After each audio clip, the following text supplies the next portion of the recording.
कल 99 करोड़ रुपया जलंधर वास्ते ਕੀਤਾ ਗਿਆ ਜਲੰਧਰ ਕੈਂਟ ਹਾਂ ਜਲੰਧਰ ਕੈਂਟ ਵਾਸਤੇ 300 ਕਰੋੜ ਰੁਪਏ ਦੀ ਉਹਦੀ ਡੀਪੀਆਰ ਤਿਆਰ ਕੀਤੀ ਪਈ ਹੈ ਉਹ ਵੀ ਉੱਥੇ ਲਾਇਆ ਜਾਊਗਾ। ਕੁੱਲ ਮਿਲਾ ਕੇ ਤੁਸੀਂ ਦੇਖੋ ਵੀ ਕਰੀਬਨ 2000 ਕਰੋੜ ਰੁਪਇਆ ਪੰਜਾਬ ਦੇ ਰੇਲਵੇ ਸਟੇਸ਼ਨ ਦੇ ਉੱਤੇ ਲੱਗਣ ਦੀ ਜਿਹੜੀ ਸਕੀਮ ਹੈ ਉਹ ਮੋਦੀ ਸਾਹਿਬ ਨੂੰ ਕਿਸੇ ਨੇ ਭੀਖ ਨਹੀਂ ਮੰਗੀ, ਨਾ ਹੀ ਕਿਸੇ ਨੇ ਆਹ ਕਿਹਾ ਵੀ ਉਹ ਪੰਜਾਬ 'ਚ ਜਾ ਰਿਹਾ ਜੀ ਉੱਥੇ ਤੁਸੀਂ ਅਜੇ ਤਾਈਂ ਤਾਂ ਦੂਸਰਾ ਕੰਮ ਚਾਲੂ ਕੀਤਾ ਜੇ ਨਾ ਦਿਓ ਕੋਈ ਦੇਖ ਕੇ ਕਰੋ। ਨਹੀਂ, ਪੰਜਾਬ ਦੇ ਨਾਲ ਜਿਹੜਾ ਲਗਾਵ ਹੈ ਤੇ ਗੁਰੂ ਦੀ ਨਗਰੀ।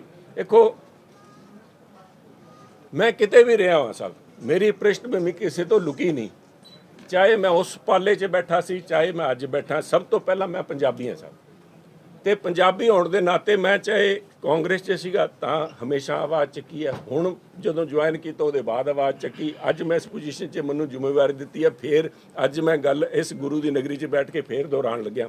ਮੈਂ ਕੈਪਟਨ ਸਾਹਿਬ ਨੂੰ ਕਿਹਾ ਸੀਗਾ, ਬਾਅਦ 'ਚ ਵੀ ਕੀਤਾ, ਅੱਜ ਵੀ, ਕਿਉਂਕਿ ਮੇਰੇ ਨਾਲ ਸક્ષਮ ਸ਼ਖਸੀਅਤਾਂ ਬੈਠੀਆਂ, ਸਾਡੇ ਪ੍ਰਧਾਨ ਮੰਤਰੀ ਸક્ષਮ ਹੈ, ਉਹਨਾਂ ਨੇ ਕੰਮ ਕਰਕੇ ਦਿਖਾਏ। ਇਸ ਕਰਕੇ ਮੈਂ ਬੜੇ ਹੌਸਲੇ ਨਾਲ ਕਹਿ ਰਿਹਾ ਵੀ ਮੇਰਾ ਇੱਕ ਸੁਪਨਾ ਹਮੇਸ਼ਾ ਤੋਂ ਰਿਹਾ ਹੈ ਤੇ ਮੈਂ ਬਾਰ-ਬਾਰ ਆਵਾਜ਼ ਚੱਕਦਾ ਰਿਹਾ, ਇਸ ਗੁਰੂ ਦੀ ਨਗਰੀ ਨੂੰ ਵਰਲਡ ਕਲਾਸ ਸਿਟੀ ਬਣਾਉਣ ਦਾ ਜਿਹੜਾ ਕੰਮ ਹੈ ਉਹ ਅਸੀਂ ਪੂਰਾ ਕਰਾਂਗੇ। ਵਰਲਡ ਕਲਾਸ ਸਿਟੀ ਸਾਹਿਬ, it has to be world class city means world class level ਦਾ ਇਨਫਰਾਸਟ੍ਰਕਚਰ। ਉਸ ਇਨਫਰਾਸਟ੍ਰਕਚਰ ਦੇ ਅੰਦਰ ਹੀ ਆ ਰੇਲਵੇ ਸਟੇਸ਼ਨ ਹੈ ਜੀ। ਰੇਲਵੇ ਸਟੇਸ਼ਨ ਜਿਸ ਤਰ੍ਹਾਂ ਪਹਿਲਾਂ ਪੰਜਾਬ ਦੇ ਅੰਦਰ ਟਰੈਕਟਰ ਨੂੰ ਕਹਿੰਦੇ ਸੀ ਆ ਕਹਿੰਦਾ ਕਿਸਾਨ ਦਾ ਗੱਡਾ ਹੈ, ਇਸੇ ਤਰ੍ਹਾਂ ਹੀ ਆ ਜਿਹੜੇ ਰੇਲਵੇ ਸਟੇਸ਼ਨ ਹੈ ਆ ਮੈਂ ਸਮਝਦਾ ਇੱਕ ਸਧਾਰਨ ਆਦਮੀ ਦੇ ਹਵਾਈ ਜਹਾਜ਼ ਹੈ। ਹਵਾਈ ਅੱਡੇ ਦੇ ਜਿੱਥੇ ਅਸੀਂ ਫਲਾਈਟਸ ਚਾਲੂ ਕਰਾਵਾਂਗੇ ਉਹਦੇ ਵਾਸਤੇ ਤਾਂ ਅਸੀਂ ਵਚਨਬੱਧ ਹੈ ਹੀ ਹੈ, ਪਰ ਆਮ ਆਦਮੀ ਜਿਹੜਾ ਹਵਾਈ ਸਫ਼ਰ ਨਹੀਂ ਕਰ ਸਕਦਾ ਉਹਦੇ ਵਾਸਤੇ ਆ ਜਿਹੜਾ ਕੰਮ ਚਾਲੂ ਕੀਤਾ ਗਿਆ ਆ ਬਿਲਕੁਲ ਸਾਹਿਬ ਇਹਨੂੰ ਅਸੀਂ ਕਰ ਰਹੇ ਹਾਂ, ਅਸੀਂ ਸਿਰੇ ਲਾਵਾਂਗੇ। ਤੇ ਨਾਲ ਦੀ ਨਾਲ ਇੱਥੇ ਇਸੇ ਸਟੇਸ਼ਨ ਦੀ ਕੜੀ ਦੇ ਵਿੱਚ ਆਉਣ ਵਾਲੇ ਕੁਝ ਦਿਨਾਂ 'ਚ ਵੰਦੇ ਭਾਰਤ ਦੇ ਨਾਲ ਵੀ ਇਸ ਗੁਰੂ ਦੀ ਨਗਰੀ ਨੂੰ ਜੋੜਿਆ ਜਾਊਗਾ। ਅਸੀਂ ਇੱਥੇ ਆਪੋਜੀਸ਼ਨ ਦਾ ਰੋਲ ਸਾਡਾ ਸਿਰਫ ਕ੍ਰਿਟਿਸਿਜ਼ਮ ਦਾ ਨਹੀਂ ਵੀ ਅਸੀਂ ਹਰੇਕ ਗੱਲ ਤੇ ਇਹਨਾਂ ਨੂੰ ਨਿੰਦੀਏ, ਕੋਈ ਚੰਗਾ ਕੰਮ ਕਰਨਗੇ ਚੰਗਾ ਆਖਾਂਗੇ, ਪਰ ਸਾਹਿਬ ਪੰਜਾਬ ਦੇ ਹੱਕਾਂ ਦੇ ਉੱਤੇ ਪੈਰਾ ਦਿਆਂਗੇ, ਦੇਣ ਵਾਸਤੇ ਖੜੇ ਹਾਂ। ਚਾਹੇ ਦਾਅਵੇ ਬਹੁਤ ਸਾਰੇ ਹੁੰਦੇ ਰਹੇ, ਲੋਕਾਂ ਦਾ ਵਿਸ਼ਵਾਸ ਅੱਜ ਕੱਲ੍ਹ ਲੀਡਰਾਂ 'ਚ ਉੱਠਦਾ ਜਾ ਰਿਹਾ। ਇੱਕ ਦੇ ਬਾਅਦ ਇੱਕ ਵਾਅਦੇ ਹੋਏ, ਡਰੱਗ ਖਤਮ ਕਰਾਂਗੇ, ਇਹਨਾਂ ਨੇ ਵੀ ਆਮ ਆਦਮੀ ਪਾਰਟੀ ਨੇ ਆਂਦੇ ਹੀ ਭਗਵੰਤ ਮਾਨ ਜੀ ਨੇ ਗੁਜਰਾਤ 'ਚ ਵੋਟਾਂ ਮੰਗ ਰਹੇ ਸੀ, ਦੇਖੋ ਹਮ ਤੋਂ ਆਏ ਡਰੱਗ ਖਤਮ ਹੀ ਕਰ ਦੀ।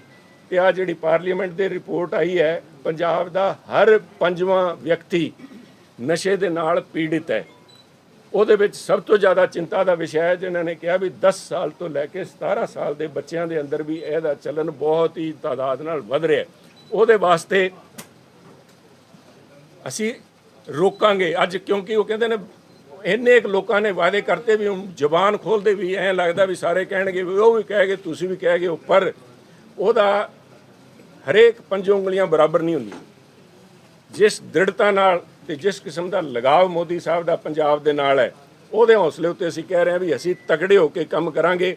ਤੇ ਉਹਦੇ ਵਿੱਚ ਵੀ ਹੁਣੇ ਚੁੱਕ ਸਾਹਿਬ ਕੁਝ ਦਿਨ ਪਹਿਲਾਂ ਮੇਰਾ ਪ੍ਰੋਗਰਾਮ ਫਰੀਦਕੋਟ ਸੀਗਾ, ਅਗਲੇ ਦਿਨ ਦਿੱਲੀ ਪਹੁੰਚਣਾ ਸੀ। ਮੈਂ ਰਾਤ ਨੂੰ ਅੰਮ੍ਰਿਤਸਰ ਪਹੁੰਚ ਕੇ ਇੱਥੋਂ ਫਲਾਈਟ ਲਈ।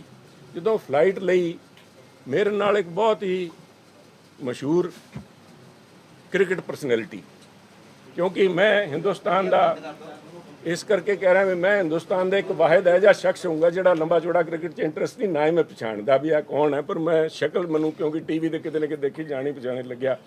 ਉਹ ਸੀਗੇ ਜੀ ਸ਼ਿਖਰ ਧਵਨ, ਆਪਣੇ ਬੜੇ ਉਹ ਮਸ਼ਹੂਰ ਰਹੇ ਹੈ, ਬੜਾ ਇਜ਼ ਅ ਫੇਮਸ ਕਦਕਾਠ ਤੋਂ ਪਲੇਅਰ ਲੱਗਦੇ ਸਾਰਾ ਕੁਝ। ਤੇ ਉੱਥੇ ਕਿਉਂਕਿ ਬੈਠੇ ਸੀ, ਗੱਲਬਾਤ ਹੋਈ, ਮੈਂ ਕਿਹਾ ਤੁਸੀਂ ਕੋਈ ਮੈਚ ਮੂਚ? ਕਹਿੰਦਾ ਜੀ ਇੱਥੇ ਤਾਂ ਕੋਈ ਮੈਚ ਹੈ ਨਹੀਂ ਸੀ। ਮੈਂ ਕਿਵੇਂ? ਕਹਿੰਦਾ ਜੀ ਮੱਥਾ ਟੇਕਣ ਆਏ ਸੀਗੇ। ਮੈਂ ਕਿਹਾ ਮੈਚ ਮੂਚ? ਤੇ ਉਹਨਾਂ ਨੇ ਵੀ ਕਿਹਾ, ਕਹਿੰਦਾ ਜੀ ਮੈਚ ਇੱਥੇ ਕੋਈ ਸਟੇਡੀਅਮ ਹੀ ਹੈ ਨਹੀਂ।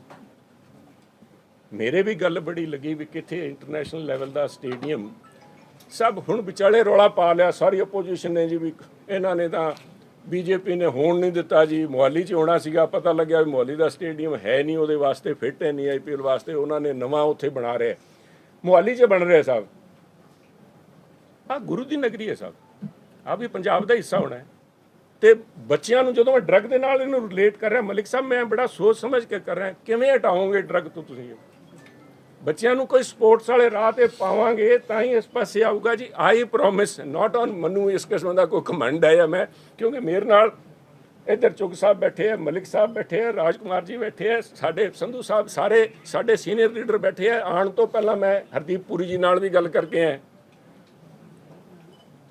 ਅੰਮ੍ਰਿਤਸਰ ਦੇ ਅੰਦਰ ਸਾਹਿਬ ਇੱਕ ਇੰਟਰਨੈਸ਼ਨਲ ਲੈਵਲ ਦਾ, ਮੈਂ ਤਾਂ ਗੱਲ ਕੀਤੀ ਸੀ ਵੀ ਹੋਵੇ ਤਾਂ ਅਹਿਮਦਾਬਾਦ ਵਰਗਾ ਕੋਈ ਸਟੇਡੀਅਮ ਉਸ ਲੈਵਲ ਦਾ ਹੋਵੇ, ਇੰਟਰਨੈਸ਼ਨਲ ਉਸ ਕਿਸਮ ਦਾ ਹੋਵੇ, ਪਰ ਇੱਥੇ ਇੱਕ ਇੰਟਰਨੈਸ਼ਨਲ ਲੈਵਲ ਦਾ ਕ੍ਰਿਕਟ ਸਟੇਡੀਅਮ ਔਰ otherwise sports stadium along with ਮੇਰੀ ਕੋਸ਼ਿਸ਼ ਹੋਊਗੀ ਵੀ ਇੱਥੇ ਕੋਈ ਨਾ ਕੋਈ ਨੈਸ਼ਨਲ ਇੰਸਟੀਚਿਊਟ ਆਫ ਸਪੋਰਟਸ ਜਾਂ ਸਪੋਰਟਸ ਅਥਾਰਟੀ ਆਫ ਇੰਡੀਆ ਦਾ ਵੀ ਇੱਥੇ ਖੁੱਲੇ, ਲੋਕਾਂ ਨੂੰ ਬੱਚਿਆਂ ਨੂੰ ਸਪੋਰਟਸ ਵਾਲੇ ਪਾਸੇ ਲੈ ਕੇ ਜਾਈਏ। ਆ ਮੇਰਾ ਇੱਕ ਸੁਪਨਾ ਹੈ, ਮੇਰਾ ਇੱਕ ਵਾਅਦਿਆਂ ਕਰਨ ਤੋਂ ਮੈਂ ਹੁਣ ਅਮਿਤ ਆਪ ਬੱਚੇ ਨਾਲ ਹੀ ਲਾਈਨ ਹੈ ਵੀ ਵਾਅਦੇ ਨਾ ਕਿਆ, ਵਾਅਦਾ ਅਕਸਰ ਝੂਠੇ ਪੜ ਜਾਤੇ ਹੈ। ਕੋਸ਼ਿਸ਼ ਕਰੋ, ਇਹਦੇ ਵਾਸਤੇ ਕੋਸ਼ਿਸ਼ ਵੀ ਕਰਾਂਗੇ ਤੇ ਮੈਨੂੰ ਇਸ ਗੱਲ ਦਾ ਪੂਰਾ ਵਿਸ਼ਵਾਸ ਵੀ ਹੈ। ਅਸੀਂ ਆਹ ਗੱਲ ਸਿਰੇ ਚੜਾ ਕੇ ਇੱਥੇ ਗੁਰੂ ਦੀ ਨਗਰੀ, ਗੁਰੂ ਧਾਮ ਕਰਕੇ ਜਾਣਿਆ ਜਾਣਾ ਚਾਹੀਦਾ ਹੈ। ਅੰਮ੍ਰਿਤਸਰ ਨਾਲ ਜੁੜ ਜਾਂਦਾ ਹੈ, ਨਸ਼ੇ ਦੀ ਲੱਤ ਮਕਬੂਲਪੁਰੇ ਦਾ ਨਾਂ ਆ ਕੇ ਜੁੜ ਜਾਂਦਾ। ਆਉਣ ਵਾਲੇ ਸਮੇਂ ਦੇ ਅੰਦਰ ਗੁਰੂ ਦੀ ਨਗਰੀ, ਗੁਰੂ ਦੇ ਇੱਥੇ ਮੱਥਾ ਟੇਕਣ ਵਾਸਤੇ ਵਰਲਡ ਕਲਾਸ ਸਿਟੀ ਦੇ ਤੌਰ ਤੇ ਮੰਨੀ ਜਾਊਗੀ। ਉਹ ਸਾਡਾ ਬੀਜੇਪੀ ਦਾ ਏਜੰਡਾ ਹੈ ਸਾਹਿਬ। ਅਸੀਂ ਪੰਜਾਬ ਦੇ ਡਿਵੈਲਪਮੈਂਟ ਵਾਸਤੇ ਇੱਥੇ ਆਏ ਹਾਂ, ਨਾ ਕਿਸੇ ਨੂੰ ਮੰਗਣ ਦੀ ਲੋੜ, ਨਾ ਕਿਸੇ ਨੂੰ ਭਿਖਾਰੀ ਹੋਣ ਦਾ ਕੋਈ ਖਤਰਾ, ਨਾ ਹੀ ਕਿਸੇ ਲੋਕਾਂ ਨੂੰ ਇਸ ਗੱਲ ਦਾ ਖਤਰਾ ਵੀ ਆਪੋਜੀਸ਼ਨ ਨੇ ਗੋਡੇ ਟੇਕ ਤੇ ਅਸੀਂ ਬੈਠੇ ਹਾਂ ਸਾਹਿਬ। ਪੰਜਾਬ ਦੇ ਪ੍ਰਤੀ ਸਾਡੀ ਰਿਸਪੌਂਸਿਬਿਲਿਟੀ ਹੈ, ਸਾਡੀ ਜ਼ਿੰਮੇਵਾਰੀ ਹੈ। ਪੰਜਾਬ ਦੇ ਹਿੰਦੁਸਤਾਨ ਦੇ ਲੋਕਾਂ ਨੇ ਮਾਨਯੋਗ ਪ੍ਰਧਾਨ ਮੰਤਰੀ ਜੀ ਨੂੰ ਦੇਸ਼ ਦੀ ਸੇਵਾ ਦਾ ਮੌਕਾ ਦਿੱਤਾ ਹੈ ਤੇ ਸਾਡਾ ਪ੍ਰਯਾਸ ਰਹੂਗਾ ਸਾਹਿਬ ਵੀ ਪੰਜਾਬ ਦੀ ਵੀ ਭਾਗੀਦਾਰੀ ਮਾਨਯੋਗ ਨਰਿੰਦਰ ਮੋਦੀ ਜੀ ਨੂੰ ਤੀਜੀ ਵਾਰੀ ਪ੍ਰਧਾਨ ਮੰਤਰੀ ਬਣਾਉਣ ਦੇ ਵਿੱਚ ਪੂਰਾ ਰਵੇ। ਪਰ ਬਚਾਉਣ ਦੇ ਪੰਜਾਬ ਦੇ ਪ੍ਰਤੀ ਅਸੀਂ ਵਚਨਬੱਧ ਹਾਂ। ਪੰਜਾਬ ਦੀ ਡਿਵੈਲਪਮੈਂਟ ਨੂੰ ਇਸ ਕਿਸਮ ਦੀ ਆਂਚ ਨਹੀਂ ਆਣ ਦਿਆਂਗੇ ਤੇ ਇੱਥੇ ਹਰ ਪੱਖੋਂ ਡਿਵੈਲਪਮੈਂਟ 'ਚ ਸਾਡੇ ਪੰਜਾਬ ਬੀਜੇਪੀ ਦਾ ਪੂਰਾ ਯੋਗਦਾਨ ਰਹੂਗਾ ਸਾਹਿਬ। Thank you. ਮੈਂ ਤੁਹਾਡੇ ਨਾਲ ਸਹਿਮਤ ਹਾਂ ਸਾਹਿਬ। ਮੈਂ ਕਿਹਾ ਵੀ ਹੁਣ ਤਾਂ ਜ਼ੁਬਾਨ ਖੋਲ੍ਹਦੇ ਡਰ ਲੱਗਦਾ, ਲੋਕ ਕਹਿਣਗੇ ਵੀ ਤੁਸੀਂ ਦੂਜੇ ਨਾਲੋਂ ਕਿਵੇਂ ਮਾੜੇ। ਦੇਖੋ ਪੰਜਾਬ ਦੇ ਲੋਕਾਂ ਨੇ, ਮੈਂ ਨਹੀਂ ਸਮਝਦਾ ਵੀ ਲੋਕਾਂ ਨੇ ਆਮ ਆਦਮੀ ਪਾਰਟੀ ਨੂੰ ਵੋਟ ਪਾਈ ਸੀਗੀ ਅੱਜ 2022 ਦੇ ਇਲੈਕਸ਼ਨ ਹੋਏ। ਪੰਜਾਬ ਦੇ ਲੋਕਾਂ ਨੇ ਰਵਾਇਤੀਆਂ ਪੁਰਾਣੀਆਂ ਪਾਰਟੀਆਂ ਨੂੰ ਦੇਖ ਕੇ ਵੀ ਇਹ ਟ੍ਰੈਡੀਸ਼ਨਲ ਪਾਰਟੀਆਂ ਨੂੰ ਅਸੀਂ ਦੇਖ ਲਿਆ, ਇਹਨਾਂ ਨੂੰ ਐਤਕੀ ਇਹਨਾਂ ਨੂੰ ਮੌਕਾ ਦੇ ਕੇ ਦੇਖ ਲਈਏ। ਪੰਜਾਬ ਦੇ ਲੋਕ ਹੋਰ ਡਬਲ ਠੱਗੇ ਗਏ। ਉਹ ਹੋਇਆ ਕਿ ਉਹਨਾਂ ਨੇ ਕੀ ਦੇਖਿਆ ਤੇ ਸੱਚੇ ਸੀਗੇ ਕੇਜਰੀਵਾਲ ਸਾਹਿਬ। ਉਹਨਾਂ ਨੇ ਕੀ ਕਿਹਾ ਸੀਗਾ ਤਾਂ ਇੱਕ ਮੌਕਾ ਹਮੇ ਦਿਓ, ਮੌਕਾ ਦਿਓ। ਇੱਕ ਹਲਵਾਈ ਦੀ ਦੁਕਾਨ ਦੇ ਬਾਹਰ ਕੋਈ ਕਈ ਦੇਰ ਦੇ ਗੇੜੇ ਮਾਰੀ ਜਾਂਦਾ ਸੀ। ਉਹਨੇ ਬਾਅਦ 'ਚ ਪੁੱਛ ਲਿਆ ਵੀ ਤੁਸੀਂ ਕਿਵੇਂ ਫਿਰੇ ਹੋ? ਕਹਿੰਦੇ ਮੈਂ ਮੌਕੇ ਦੀ ਤਲਾਸ਼ 'ਚ। ਇਹ ਮੌਕਾ ਦੇਖਦੇ ਸੀ, ਉਹ ਚੱਕ ਕੇ ਲੈ ਕੇ ਭੱਜਣਾ ਸੀ, ਉਹਨੇ ਭੱਜ ਗਏ ਸਾਹਿਬ। ਮੌਕਾ ਪ੍ਰਸਤ ਪਾਰਟੀਆਂ ਨਹੀਂ ਕਰ ਸਕਦੀ ਸਾਹਿਬ। ਸਾਡਾ ਪੰਜਾਬ ਦੇ ਨਾਲ ਸਾਡਾ ਸੰਬੰਧ ਹੈ, ਲਗਾਵ ਹੈ ਪ੍ਰਧਾਨ ਮੰਤਰੀ ਜੀ ਦਾ, ਜਿਹੜਾ ਮੈਂ ਹੁਣੇ ਵੇਰਵਾ ਦੇ ਕੇ ਹਟਿਆ। ਅਸੀਂ ਇਹਨੂੰ ਸੀਰੀਅਸਲੀ ਇਨ ਅ ਸਿਸਟਮੈਟਿਕ ਵੇ, ਕਿਊਰੇਟਿਵ ਐਜ਼ ਵੈਲ ਐਜ਼ ਪਿਊਨਿਟਿਵ ਦੋਨੋਂ ਕੰਮ ਕਰਾਂਗੇ। ਆ ਜਿਹੜੀ ਤੁਸੀਂ ਕਹਿ ਰਹੇ ਆ ਰਾਜਜੀਤ ਵਗੈਰਾ ਜਿਹੜੇ ਤੁਰੇ ਫਿਰਦੇ ਹੈ, ਲੋਕ ਕੋਈ ਆ ਕੇ ਰਿਪੋਰਟ ਕਰਦੇ ਹੈ, ਵਿਸਲ ਬਲੋਅਰਸ ਦੇ ਉੱਤੇ ਕਾਰਵਾਈ ਹੋ ਰਹੀ ਹੈ, ਬੰਦਿਆਂ ਨੂੰ ਮਾਰਿਆ ਜਾ ਰਿਹਾ। ਸਰੇਆਮ ਉਹਨੇ ਬੱਚੇ ਨੇ ਕੋਈ ਗੱਲ ਕਰਤੀ ਵੀ ਇੱਥੇ ਤੇ ਕਹਿੰਦਾ ਉਹਦਾ ਕਤਲ ਹੋ ਗਿਆ। ਇਹ ਸਾਰੀਆਂ ਗੱਲਾਂ ਨਿਗਾਹ 'ਚ ਹੈ ਸਾਹਿਬ। ਇਸ ਕਰਕੇ ਮੈਂ ਮੁੱਦਾ ਫੇਰ ਚੱਕਿਆ। ਮੈਂ ਕੋਈ ਕਿਸੇ ਨੂੰ ਇਕੱਲੇ ਭੰਡਣ ਵਾਸਤੇ ਨਹੀਂ, ਬਟ ਸਾਰੇ ਰਲੇ ਦੇ ਜੀ ਇਹਦੇ ਵਿੱਚ। ਤੇ ਮੇਰੀ ਕੋਈ ਅਪੀਲ ਹੈ ਸਾਹਿਬ, ਲੋਕ ਫਿਰ ਮੈਂ ਲੰਬੀ ਗੱਲ ਹੋ ਜਾਂਦੀ ਹੈ ਕਿਉਂਕਿ ਇਹ ਬੜੇ ਮੈਂ ਇੱਕ ਮੈਨੂੰ ਖਤਮ ਕਰ ਲੈਣ। ਮੈਨੂੰ ਤੁਸੀਂ ਕਿਹਾ ਕਿ ਕਾਂਗਰਸ ਦੇ ਲੀਡਰ ਜਿਹੜੇ ਨੇ, ਕਾਂਗਰਸ ਦੇ ਕਿਹੜੇ ਲੀਡਰ ਨੇ? ਤੁਸੀਂ ਪੰਜਾਬ ਨੂੰ ਬਹੁਤ ਪਿਆਰ ਕਰਦੇ ਹੋ, ਪਰ ਕਾਂਗਰਸ ਦੇ ਕਿਹੜੇ ਲੀਡਰ ਨੇ ਜਿਹੜੇ ਗੁੱਟਰੇ ਟੇਕ ਗਏ ਨੇ? ਉਹਨਾਂ ਦੇ ਨਾਮ ਤੇ ਉਜਾਗਰ ਕਰੋ ਨਾ। ਤੁਸੀਂ ਕਿ ਮੈਂ ਪੰਜਾਬ ਨੂੰ ਬਹੁਤ ਪਿਆਰ ਕਰਦਾ, ਇਸ ਕਰਕੇ ਪੰਜਾਬ ਸਾਰੇ ਕਰਦੇ ਆ। ਪੰਜਾਬੀਆਂ ਸਾਡੀ ਤਾਂ ਪਛਾਣ ਹੀ ਪੰਜਾਬ ਕਰਕੇ ਸਾਹਿਬ। ਹੋਰਾਂ ਦੀ ਪਛਾਣ ਕੋਈ ਹੋਣੀ ਹੈ। ਕੋਈ ਕਹਿੰਦਾ ਕੋਈ ਚ ਕੋਈ ਰਿਲੀਜਨ ਦੇਖ ਲੈਂਦਾ, ਮੈਂ ਤਾਂ ਪੰਜਾਬੀ ਹਾਂ ਸਾਹਿਬ। ਮੈਨੂੰ ਕੋਈ ਮੰਨੇ ਚਾਹੇ ਨਾ ਮੰਨੇ, ਕੋਈ ਕਿਹੜੇ ਲੀਡਰ ਨੇ ਜਿਹੜੇ ਮੱਥਾ ਟੇਕ ਗਏ ਤੁਹਾਡੇ ਸਾਹਮਣੇ ਸਾਹਿਬ। ਜਿਹੜੇ ਦੇਖੋ ਇੱਕ ਸੈਕਿੰਡ ਸਾਹਿਬ, ਥੋੜੇ ਦਿਨਾਂ 'ਚ ਤੁਹਾਨੂੰ ਪਤਾ ਲੱਗ ਜੂਗਾ ਸਾਹਿਬ ਕਿਹੜੇ ਹੈ।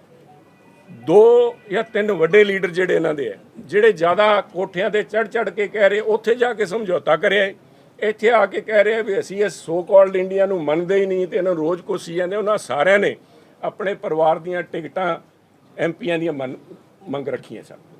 2 ਬੰਦੇ ਤਾਂ ਤੁਹਾਡੇ ਨਿਗਾਹ 'ਚ ਹੋਣੇ ਚਾਹੀਦੇ ਜਿਹੜੇ ਨੇ ਆਪਣੇ ਧਰਮ ਪਤਨੀ ਵਾਸਤੇ ਟਿਕਟਾਂ ਦਾ ਉੱਥੇ ਜਾ ਕੇ ਐਗਰੀਮੈਂਟ ਸਾਈਨ ਕਰਕੇ ਆਏ ਵੀ ਆ 2 ਟਿਕਟਾਂ ਤਾਂ ਸਾਨੂੰ ਦੇ ਦਿਓ। ਕਾਂਗਰਸ ਜਾਵੇ ਪਹਾੜ ਦੇ ਅੰਦਰ, ਕਾਂਗਰਸ ਜਾਵੇ ਠੱਠੇ ਖੂਹ ਦੇ ਅੰਦਰ ਡਿੱਗੇ, ਸਾਡਾ ਕੋਈ ਲੈਣਾ ਦੇਣਾ ਨਹੀਂ। ਸਾਡੇ ਵਾਲੀ 2 ਟਿਕਟਾਂ ਪੱਕੀਆਂ ਕਰ ਦਿਓ। ਮਲਿਕ ਸਾਹਿਬ ਸੌਦੇ ਹੋ ਚੁੱਕੇ ਉੱਥੇ। ਆ ਤਾਂ ਇੱਕ ਲੋਕਾਂ ਨੂੰ ਨਾ ਵੀ ਤੇ ਦੱਸ ਦਿਓ ਆ ਜਾਣਗੇ। ਇਸੇ ਵਿੱਚ ਇਹ ਆ ਕਿ ਹੁਣ ਤੁਸੀਂ ਕਿਹਾ ਕਾਂਗਰਸ ਦਾ ਤੇ ਆਮ ਆਦਮੀ ਪਾਰਟੀ ਦਾ ਸਮਝੌਤਾ ਆ ਗਿਆ। ਹੁਣ ਆਪੋਜੀਸ਼ਨ ਜਿਹੜਾ ਕਿ ਬੀਜੇਪੀ ਕੀ ਬੀਜੇਪੀ ਇੰਨੀ ਸਮਰੱਥ ਹੈਗੀ ਆ ਕਿ ਪੂਰੀ ਤਰ੍ਹਾਂ ਹੁਣ ਇਸ ਨੂੰ ਟੱਕਰ ਦੇ ਸਕੇ, ਕਿਉਂਕਿ ਅਕਾਲੀ ਦਲ ਵੀ ਉਸ ਪੋਜੀਸ਼ਨ 'ਚ ਨਹੀਂ ਰਿਹਾ ਜੋ ਪਾਰਲੀਮੈਂਟ ਦੇ ਵਿੱਚ ਪੋਜੀਸ਼ਨ ਜਾਂ ਵਿਧਾਨ ਸਭਾ ਦੇ ਵਿੱਚ ਆ, ਤੁਹਾਨੂੰ ਪਤਾ ਹੈ ਕਿ ਪੂਰੀ ਤਰ੍ਹਾਂ ਤਿਆਰ ਹੈ ਬੀਜੇਪੀ। ਅਸੀਂ ਤਿਆਰ ਬਰ ਤਿਆਰ ਹੈ ਸਭ। ਤੁਸੀਂ ਇੱਕ ਸਿਰਫ ਜਿਹੜਾ ਚੀਜ਼ ਤੁਹਾਡੇ ਸਾਹਮਣੇ ਮੈਂ ਲੈ ਕੇ ਆਇਆ, ਤੁਸੀਂ ਮੇਰੇ ਤੋਂ ਜ਼ਿਆਦਾ ਜਾਗਰੂਕ ਹੋ, ਇੱਥੇ ਬੈਠੇ ਹੋ ਇਸ ਵੱਡੇ ਸ਼ਹਿਰ ਦੇ ਅੰਦਰ। ਸਾਡੇ ਪਿੰਡਾਂ 'ਚ ਬੈਠਿਆਂ ਦੀ ਤਾਂ ਨਜ਼ਰੀਆ ਹੀ ਬੜਾ ਛੋਟਾ ਹੁੰਦਾ। ਤੁਸੀਂ you are exposed to all things. ਕਿਤੇ ਵੀ ਕਿਸੇ ਵੀ ਸਫੀਅਰ ਦੇ ਅੰਦਰ ਦੇਅਰ ਨੈਵਰ ਐਗਜ਼ਿਸਟ ਵੈਕਿਊਮ ਸਾਹਿਬ। ਚਾਹੇ ਪਾਰਟੀ ਦਾ ਸੰਗਠਨ 23 ਸੀਟਾਂ ਤਾਂ ਹੀ ਲਿਮਟਿਡ ਸੀਗਾ, ਅੰਡਰ ਗਠਬੰਧਨ ਧਰਮ ਦੇ ਤਹਿਤ ਅਸੀਂ ਕੰਮ ਕਰ ਰਹੇ ਸੀ। ਪਰ ਇੱਕ ਗੱਲ ਤਾਂ ਸਾਡੇ ਵਿਰੋਧੀ ਵੀ ਮੰਨਣਗੇ ਵੀ ਬੀਜੇਪੀ ਦਾ ਸਪੋਰਟ ਬੇਸ ਅਕ੍ਰੋਸ ਪੰਜਾਬ ਹੈ ਸਾਹਿਬ। ਸੰਗਠਨ ਨਹੀਂ ਹੋਣਾ, ਉਸ ਸਪੋਰਟ ਬੇਸ ਨੂੰ ਅਸੀਂ ਚੈਨਲਾਈਜ਼ ਕਰਕੇ ਮਜ਼ਬੂਤ ਕਰਕੇ ਉਹੀ ਪ੍ਰੋਸੈਸ ਦੇ ਅਸੀਂ ਚੱਲੇ ਹਾਂ ਸਾਹਿਬ। ਇੱਕ ਦਿਨ ਦੇ ਅੰਦਰ ਕੁਝ ਨਹੀਂ ਹੁੰਦਾ ਸਾਹਿਬ। ਇਟ ਟੇਕਸ ਟਾਈਮ, ਬਟ ਆਵਾਜ਼ ਉਠਾਉਣ ਦੇ ਵਿੱਚ ਅਸੀਂ ਸક્ષਮ। ਜਾਕਰ ਸਾਹਿਬ ਪਹਿਲਾਂ ਵੀ ਕਹਿੰਦੇ ਹਵਾ ਉੱਡੀ ਸੀ ਕਿ ਗੱਠਜੋੜ ਹੋਏਗਾ, ਗੱਠਜੋੜ ਹੋ ਗਿਆ, ਪਰ ਲੱਗਦਾ ਕਿ ਆਉਣ ਵਾਲੇ ਸਮੇਂ 'ਚ ਹੋ ਸਕਦਾ ਗੱਠਜੋੜ ਜਾਂ ਵੋਟਾਂ ਲੱਗੇ।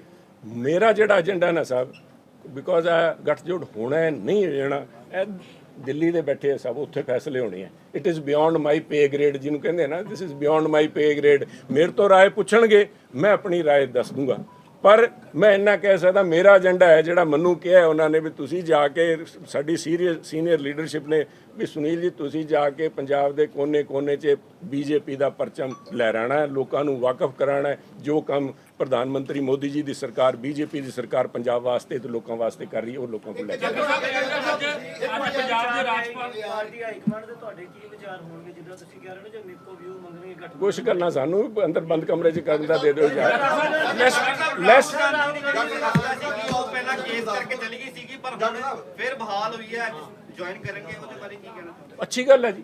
ਹੀ ਸ਼ੁੱਡ ਬੀ। ਦੇਖੋ, ਰਾਜਨੀਤੀ ਦੇ ਅੰਦਰ, ਲੋਕਤੰਤਰ ਦੇ ਅੰਦਰ ਹਰੇਕ ਨੂੰ ਆਪਣੀ ਗੱਲ ਕਹਿਣ ਦਾ ਅਧਿਕਾਰ ਹੋਣਾ ਚਾਹੀਦਾ, ਉਹ ਆਪਣੀ ਗੱਲ ਰੱਖਣਗੇ। ਗੁਰਦਾਸਪੁਰ ਵੀ ਰਿਪਰੈਜ਼ੈਂਟ ਕੀਤਾ ਜੋ ਡਾਕਟਰ ਸਾਹਿਬ, ਤੁਸੀਂ ਗੁਰਦਾਸਪੁਰ ਰਿਪਰੈਜ਼ੈਂਟ ਕੀਤਾ, ਤੁਸੀਂ ਚੰਗਾ ਜਾਣਦੇ। ਸਨੀ ਦਿਓਲ ਜੀ ਮੈਂਬਰ ਪਾਰਲੀਮੈਂਟ ਦੇ, ਤੁਸੀਂ ਉਹਨਾਂ ਦੇ ਖਿਲਾਫ ਇਲੈਕਸ਼ਨ ਲੜੀ। ਰੀਸੈਂਟਲੀ ਹੋ ਕੇ ਗਏ ਨੇ ਫਿਲਮ ਦੀ ਪ੍ਰੋਮੋਸ਼ਨ ਲਈ। ਸਵਾਲ ਇਹ ਉੱਠਿਆ ਕਿ ਆਪਣੀ ਕਨਸਟੀਟੂਐਂਸੀ ਨੂੰ ਗੈਰ ਰਾਜ ਦੇ ਤੁਸੀਂ ਰਿਪਰੈਜ਼ੈਂਟ ਕੀਤਾ, ਉਸ ਕਨਸਟੀਟੂਐਂਸੀ ਨੂੰ ਕੀ ਕਹਿਣਾ ਚਾਹੁੰਦੇ ਆ? ਦੇਖੋ, ਮੈਂ ਵੋਟਰਸ ਦੀ ਜਜਮੈਂਟ ਦੇ ਉੱਤੇ ਕਮੈਂਟ ਕਰਦਾ ਚੰਗਾ ਨਹੀਂ ਲੱਗਦਾ, and I have been at the receiving and. ਦੇਖੋ, ਮੇਰੇ ਮੂੰਹ ਤੋਂ ਮੈਂ ਕਿਸੇ ਨੂੰ ਇਸ ਗੱਲ ਦੀ ਗੱਲ ਕਹਾਂ ਸ਼ੋਭਾ ਨਹੀਂ ਦਿੰਦਾ। ਪਰ ਇੱਕ ਗੱਲ ਮੈਂ ਤੁਹਾਡੇ ਰਾਹੀਂ, ਜਿਹੜੀ ਮੈਂ ਪਹਿਲਾਂ ਵੀ ਕਹਿ ਕੇ ਹਟਿਆ, ਤੁਹਾਡੇ ਰਾਹੀਂ ਮੈਂ ਤਾਂ ਪੰਜਾਬ ਦੇ ਵੋਟਰਸ ਨੂੰ, ਹਿੰਦੁਸਤਾਨ ਦੇ ਵੋਟਰਸ ਨੂੰ ਵੀ ਅੱਖਾਂ ਖੋਲ ਕੇ ਵੋਟਾਂ ਪਾਉਣ ਸਾਹਿਬ। ਐਵੇਂ ਭਾਵੁਕ ਹੋ ਕੇ ਨਾ ਪਾ ਦੇਣ, ਕਿਉਂਕਿ ਜਿਸ ਕਾ ਕੰਮ ਉਸੀ ਕੋ ਸਾਜੇ। ਆ ਲੋਕਾਂ ਨੂੰ ਦੂਰੋਂ ਲੱਗਦਾ ਵੀ ਆਹ ਤਾਂ ਬੜਾ ਕੰਮ ਹੈ ਸਾਹਿਬ, it's a full time job. ਤੇ ਪੰਜਾਬ ਦੇ ਅੰਦਰ ਪੋਲੀਟੀਸ਼ੀਅਨ ਦਾ ਜਿਹੜਾ ਰੋਲ ਹੈ, ਆ ਕੋਈ ਵੱਡੀ ਜਿਹੜੇ ਲੋਕ, ਦੇਖੋ ਆਮ ਆਦਮੀ ਪਾਰਟੀ ਵੀ ਆਹੀ ਬਹਾਨਾ ਲੈ ਕੇ ਆਈ ਵੀ ਅਸੀਂ ਸਧਾਰਨ ਵਿਅਕਤੀ ਹਾਂ। ਕੋਈ ਕਹਿੰਦੇ ਜੀ ਮੋਬਾਈਲ ਰਿਪੇਅਰ ਵਾਲਾ ਸੀਗਾ, ਉਹਦੇ ਕੋਲ ਤਾਂ ਸਾਈਕਲ ਹੀ ਹੈ ਨਹੀਂ, ਕਿ ਕੋਈ ਸਾਈਕਲ ਰਿਪੇਅਰ ਵਾਲਾ ਸੀਗਾ। ਇੱਕ ਇਹ ਜਿਹਾ ਸਾਡੇ ਉੱਥੇ ਪੜੋਸ 'ਚ ਐਮਐਲਏ ਬੈਠੇ ਹੈ, ਰਾਜਕੁਮਾਰ ਜੀ ਸਾਡੇ ਉੱਥੇ ਪੜੋਸ 'ਚ ਬੈਠੇ ਹੈ, ਜਿਨ੍ਹਾਂ ਦੀ ਇਨਕਮ ਟੈਕਸ ਦੀ ਰਿਟਰਨ ਉਹਦੇ ਵਿੱਚ 3 ਲੱਖ ਦਾ ਉਹਨਾਂ ਦੇ ਉੱਤੇ ਕਰਜ਼ਾ ਸੀਗਾ। He had no income. ਅੱਜ ਕਰੋੜ ਰੁਪਏ ਦੀਆਂ, ਉਹ ਜਿਹਨੂੰ ਇੱਕ ਸਾਡੇ ਪੂਰਵ ਮੁੱਖ ਮੰਤਰੀ ਕਹਿੰਦੇ ਸੀ ਕੋਠੇ ਜਿੰਨੀਆਂ ਕਾਰਾਂ ਸਾਰਿਆਂ ਕੋਲ ਆ ਗਈ, ਸਾਰਿਆਂ ਦੇ ਘੜੀ ਰੋਲੈਕਸ ਵੱਜੀ ਹੈ, ਸਾਰਿਆਂ ਦੇ। ਖੁਦ ਮੁੱਖ ਮੰਤਰੀ, ਮੈਂ ਕਹਿਣਾ ਨਹੀਂ ਚਾਹੁੰਦਾ, ਰੌਲਾ ਪੈ ਗਿਆ ਸੀ ਵੀ ਬੂਟ ਜਿਹੜੇ ਪਾ ਰੱਖੇ 40 ਹਜ਼ਾਰ ਦੇ ਬੂਟ ਪਾ ਰੱਖੇ ਹੈ। ਕਹਿੰਦੇ ਡਰ ਲੱਗਦਾ ਸਾਹਿਬ, ਕਹਿੰਦੇ ਡਰ ਲੱਗਦਾ, 3 ਲੱਖ ਦੇ ਬੂਟ ਪਾ ਰੱਖੇ। ਦੂਜੇ ਪਾਸੇ ਕਾਂਗਰਸ ਦੇ ਵਿੱਚ ਵੀ ਇਸ ਕਿਸਮ ਦੇ ਲੋਕ ਆ ਕੇ ਵੜ ਗਏ, ਜਿਹੜੇ ਕਹਿੰਦੇ ਸੀ ਅਸੀਂ ਸਧਾਰਨ ਘਰਾਂ 'ਚੋਂ ਉੱਠ ਕੇ ਆਏ ਹਾਂ, ਸਾਡਾ ਤਾਂ ਕੋਈ ਆਕਾ ਵੀ ਹੈ ਨਹੀਂ ਸੀ ਰਾਜਨੀਤਿਕ। ਉਹ ਵੀ ਲੋਕ, ਮੈਂ ਕਿਸੇ ਦਾ ਨਾਮ ਮੇਰੇ ਤੋਂ ਨਾ ਲਓ ਜੀ, ਮੈਂ ਨਾਮ ਨੂੰ ਦੇਖੋ, ਮੈਂ ਉਹਨਾਂ ਦੇ ਵਿੱਚ, ਮੈਂ ਸਾਰਿਆਂ ਨੂੰ ਜਾਣਦਾ ਸਾਹਿਬ। ਮੈਂ ਇਹਨਾਂ ਸਾਰਿਆਂ ਬੰਦਿਆਂ ਨੂੰ, ਮੈਂ ਇੱਕ ਇਹਨਾਂ ਦੇ ਪੋਤੜੇ ਫਰੋਣ ਲੱਗਾ ਸਾਰੇ ਦੇ ਦੱਸਿਆ ਦਾ। ਪਰ ਇੱਕ ਸੈਕਿੰਡ, ਆਹ ਕੰਮ ਜਿਹੜਾ ਹੈ ਰਾਜਨੀਤੀ ਦਾ ਨਹੀਂ ਸਾਹਿਬ। ਲੋਕ ਅੱਖਾਂ ਖੋਲ ਕੇ ਵੋਟਾਂ ਪਾਣ। ਮੈਂ ਬਹੁਤ ਸਾਲ ਪਹਿਲਾਂ ਆਪਣੇ ਤਜਰਬੇ ਤੋਂ ਕਹਿ ਰਿਹਾ, 70 ਸਾਲ ਦਾ ਵੀ ਤਜਰਬਾ ਮੇਰੇ ਕੋਲ ਹੈ ਸਾਹਿਬ, 70 ਦਾ ਹੋ ਗਿਆ ਮੈਂ 69 ਦਾ। ਮੇਰੇ ਪਿਤਾ ਨੇ ਮੈਨੂੰ ਕਿਹਾ ਸੀ, ਕਹਿੰਦਾ ਬੇਟਾ, ਮੈਂ ਕਿਸੇ ਦੀ ਸ਼ਿਕਾਇਤ ਲਾ ਰਿਹਾ ਸੀ ਵੀ ਆ ਤੁਹਾਡਾ ਜਿਹੜਾ ਦੋਸਤ ਨੇ, ਕਹਿੰਦਾ ਬੇਟਾ ਆਪ ਦਾ ਰੱਖੀਏ ਸੰਭਾਲ ਕੇ, ਅਗਲੇ ਨੂੰ ਚੋਰ ਆਖੀਏ ਨਾ। ਐਵੇਂ ਹੁਣ ਆਪਾਂ ਲੀਡਰਾਂ ਨੂੰ ਨਿੰਦੀ ਜਾਈਏ, ਆਪਾਂ ਚੁਣ ਕੇ ਤਾਂ ਆਪਾਂ ਹੀ ਭੇਜੇ ਸਾਹਿਬ ਇਹਨਾਂ ਨੂੰ। ਕਿਹਨੇ ਭੇਜੇ ਹੈ? ਆਪਾਂ ਭੇਜੇ ਹੈ। ਆਹ ਕੋਈ ਸੋਸ਼ਲ ਰਿਫਾਰਮ ਦਾ ਪਲੇਟਫਾਰਮ ਨਹੀਂ। ਪਰ ਮੈਂ ਬੇਨਤੀ ਕਰੂੰਗਾ ਵੀ ਕੋਸ਼ਿਸ਼ ਕਰੋ, ਚੰਗੀ ਤਰ੍ਹਾਂ ਤੋਲ ਕੇ ਵੋਟਾਂ ਪਾਓ, ਕਿਉਂਕਿ ਅਸੀਂ ਅਸੂਲਾਂ ਦੇ ਉੱਤੇ ਪੰਜਾਬ ਵਾਸਤੇ ਖੜੇ ਆ ਸਾਹਿਬ। ਪਰ ਵਿਜੀਲੈਂਸ ਜਿਹੜੀ ਬਹੁਤ ਤੇਜ਼ ਹੈ ਪੰਜਾਬ 'ਚ, ਵਿਜੀਲੈਂਸ ਇਸ ਵੇਲੇ ਬਹੁਤ ਤੇਜ਼ ਹੈ, ਬਹੁਤ ਸਾਰੇ ਪਰਚੇ ਵਿਜੀਲੈਂਸ ਦੇ ਹੋ ਰਹੇ ਆ, ਮਨਪ੍ਰੀਤ ਬਾਦਲ ਤੇ ਵੀ ਹੋ ਰਹੇ ਆ। ਪੰਜਾਬ ਦੇ ਰਾਜਪਾਲ ਪੰਜਾਬ ਇੱਕ ਸਾਲ ਦੇ ਜਵਾਬ ਹੋ ਗਿਆ ਸਰ। ਰਾਜਪਾਲ ਸਾਹਿਬ ਤੇ ਮੁੱਖ ਮੰਤਰੀ ਸਾਹਿਬ ਦੇ ਵਿੱਚ ਟਕਰਾਅ ਚੱਲ ਰਿਹਾ ਹੈ। ਉਹਦੇ ਬਾਰੇ ਇੱਕ ਮਿੰਟ ਇਹਦੇ ਬਾਰੇ ਇੱਕ ਮਿੰਟ ਟਿੱਪਣੀ ਕਰ ਦਿਓ। ਰਾਜਪਾਲ ਬਾਅਦ ਕਰ ਦੇ ਇੱਕ ਮਿੰਟ ਪਹਿਲਾਂ ਮੈਂ ਇੱਕ ਸਵਾਲ ਰਾਜਪਾਲ ਸਾਹਿਬ ਦੇ ਜੀ ਮੈਂ ਆ ਗਿਆ ਮੈਂ ਸੁਣ ਲਿਆ ਤੁਹਾਡਾ ਸਵਾਲ। ਦੇਖੋ ਇੱਕ ਸੋਚੀ ਸਮਝੀ ਸਾਜ਼ਿਸ਼ ਦੇ ਤਹਿਤ ਇਹ ਡਿਲੀਬਰੇਟ confrontation situation of confrontation Singh ਫਸਾਣ ਦੀ ਇੱਕ ਸਾਜ਼ਿਸ਼ ਰਚੀ ਗਈ ਹੈ, ਚਾਹੇ ਦਿੱਲੀ ਹੈ ਚਾਹੇ ਇੱਥੇ ਹੈ। ਅੱਜ ਜੋ ਕੁਝ ਵੀ ਹੋ ਰਿਹਾ ਹੈ it is unfortunate because it is avoidable. ਮੁੱਖ ਮੰਤਰੀ ਸਾਹਿਬ ਹੁਣ ਕਾਲਜ 'ਚ ਨਹੀਂ ਬੈਠੇ, ਮੁੱਖ ਮੰਤਰੀ ਸਾਹਿਬ ਕੋਈ ਹੁਣ ਜਵਾਕਾਂ ਵਾਲੀ ਲੜਾਈ ਨਹੀਂ, he is in a responsible position. ਉਹ ਇਸ ਪੰਜਾਬ ਦੇ ਮੁਖੀਆ ਹੈ, ਵਟ ਐਵਰ ਹੀ ਸੇਜ਼, ਜਿਹੜੀ ਭਾਸ਼ਾ ਜਿਹੜੇ ਲਹਿਜੇ 'ਚ ਬੋਲਦੇ ਆ ਉਹ ਪੰਜਾਬ ਦੇ ਉੱਤੇ ਰਿਫਲੈਕਟ ਕਰਦੀ ਹੈ। ਤੇ ਮੇਰਾ ਅੱਜ ਵੀ ਉਹਨਾਂ ਨੂੰ ਇੰਨੀ ਆਈ ਐਮ ਨੋਬਡੀ ਕਹਿੰਦੇ unwelcome advice is not welcome, but ਉਹਨਾਂ ਨੂੰ ਚਾਹੀਦਾ ਹੈ ਜ਼ਿੰਮੇਵਾਰੀ ਨਾਲ ਗੱਲ ਕਰਨ। ਆ ਜਿਹੜਾ ਤੂੰ ਮੈਂ ਕਰ ਰਿਹਾ ਹੈ, ਜਿਸ ਗੱਲ ਦਾ ਉਹਨਾਂ ਨੂੰ ਗਵਰਨਰ ਸਾਹਿਬ ਨੂੰ ਇਸ ਗੱਲ ਦਾ ਠੇਸ ਪਹੁੰਚੀ ਹੈ, ਆ ਮਸਲੇ ਬੈਠ ਕੇ ਸੁਲਝਾਏ ਜਾਏ over a cup of tea. ਦੂਜੇ ਪਾਸੇ ਜਾ ਕੇ ਆਮ ਗੱਲ ਕਰਦੇ ਆ, ਉਹਦੇ ਵਾਸਤੇ ਉਹਨਾਂ ਨੂੰ ਚਾਹੀਦਾ ਹੈ ਕਿ ਆ ਟਕਰਾਅ ਖਤਮ ਹੋਣਾ ਚਾਹੀਦਾ। ਮੁਲਾਕਾਤ ਵੀ ਕੀਤੀ ਬੀਜੇਪੀ ਤੇ ਇੱਕ ਵੱਡਾ ਇਲਜ਼ਾਮ ਲੱਗ ਰਿਹਾ ਕਿ ਐਂਟੀ ਸਿੱਖ ਹੈ ਜਾਂ ਚਾਹੇ ਉਹ ਖਾਲਸਾ ਏਡ ਦਾ ਇਸ਼ੂ ਹੋਏ, ਉਹਦੇ ਬਾਰੇ ਥੋੜਾ ਜਿਹਾ ਸਭ ਐਂਟੀ ਸਿੱਖ ਵਾਲਾ ਇੱਕ ਭ੍ਰਾਂਤੀ ਲੋਕਾਂ ਨੇ ਫੈਲਾਈ ਹੈ। ਮੈਂ ਹੁਣੇ ਕਹਿ ਕੇ ਹਟਿਆ, ਆ ਲਾਂਘਾ ਕਿਹਨੇ ਖੁਲਾਇਆ ਸਾਹਿਬ? ਬੀਜੇਪੀ ਨੇ ਖੁਲਾਇਆ ਹੋਣਾ। ਆ ਜਿਹੜਾ ਗੁਰੂ ਤੇਗ ਬਹਾਦਰ ਜੀ ਦਾ ਜਿਸ ਲਾਲ ਕਿਲੇ ਤੋਂ ਚੜ੍ਹ ਕੇ ਮੁਗਲਾਂ ਨੇ ਆਰਡਰ ਦਿੱਤਾ ਸੀ ਵੀ ਉਹਨਾਂ ਦਾ ਸ਼ਹਾਦਤ ਕੀਤੀ ਜਾਵੇ, ਤਸ਼ੱਦਦਾਂ ਕੀਤੀਆਂ ਜਾਣ, ਤਤੇ ਤਵਿਆਂ ਦਾ ਬਿਠਾਇਆ ਜਾਵੇ, ਉਹਦੇ ਉੱਤੇ ਕਿਹਦਾ ਪ੍ਰਕਾਸ਼ ਪੁਰਬ ਮਨਾਇਆ ਗਿਆ? ਗੁਰੂ ਮਹਾਰਾਜ ਦਾ ਮਨਾਇਆ ਗਿਆ। ਹੁਣ ਜੇ ਅੱਜ ਵੀ ਇਲਜ਼ਾਮ ਲੱਗਦੇ ਹੈ, ਪਰ ਜਿਹੜਾ ਕੰਮ ਗਲਤ ਹੈ ਕਿਉਂਕਿ ਖਾਲਸਾ ਏਡ ਦਾ ਇੱਕ ਮਸਲਾ ਨਹੀਂ ਸਾਹਿਬ। Khalsa aid over a period of time has proven itself. ਉਹਨਾਂ ਨੇ ਦੇਸ਼ ਦਰਾੜੇ ਕਿਤੇ ਵੀ ਜਿੱਥੇ ਕਿਤੇ ਵੀ ਹੈ ਉਹਨਾਂ ਨੇ ਜਾ ਕੇ ਪੰਜਾਬੀਅਤ ਨੂੰ ਰਿਫਲੈਕਟ ਕੀਤਾ ਹੈ। ਜਿਸ ਤਰ੍ਹਾਂ ਮੈਂ ਭਗਵੰਤ ਮਾਨ ਜੀ ਨੂੰ ਕਹਿ ਰਿਹਾ ਵੀ ਅੱਜ ਉਹ ਪੰਜਾਬ ਦੇ ਮੁਖੀਆ ਹੈ, ਉਹਨਾਂ 'ਚ 100 ਕਮੀ ਪੇਸ਼ੀ ਖੂਬਸੂਰਤੀ 100 ਉਹਨਾਂ ਦੇ ਵਿੱਚ ਕਾਬਲੀਅਤਾਂ ਹੋਣੀਆਂ, ਬਟ ਹੀ ਰਿਫਲੈਕਟਸ ਪੰਜਾਬ। ਉਸੇ ਤਰ੍ਹਾਂ ਖਾਲਸਾ ਏਡ ਨੇ ਪੰਜਾਬੀਅਤ, Khalsa Aid represents the ethos of Punjab, ਸੇਵਾ ਭਾਵਨਾ, ਉਹਨੂੰ ਮੱਦੇ ਨਜ਼ਰ ਰੱਖ ਕੇ ਕੋਈ ਜਿਹੜਾ ਮੈਂ ਆਪਣੇ ਉਸ ਖਿਆਲ ਰੱਖੇ ਸੀਗੇ। ਹੋ ਸਕਦਾ ਹੈ ਕੋਈ ਨਾ ਕੋਈ ਸਾਡੇ ਪੜੋਸੀ ਮੁਲਕ ਦੇ ਲੋਕ ਇਨਫਿਲਟਰੇਟ ਕਰਨ ਦੀ ਕੋਸ਼ਿਸ਼ ਕਰਨ, ਉਹਨਾਂ ਦੀ ਆੜ ਦੇ ਅੰਦਰ, ਉਹਨਾਂ ਦੇ ਅੰਦਰ ਇੱਕ ਇੰਸਟੀਟਿਊਸ਼ਨ ਦੇ ਅੰਦਰ ਫਰਕ ਰੱਖਿਆ ਜਾਵੇ। ਆਹ ਮੈਂ ਉੱਥੇ ਬੇਨਤੀ ਕਰਦਾ। ਥੈਂਕ ਯੂ ਜੀ।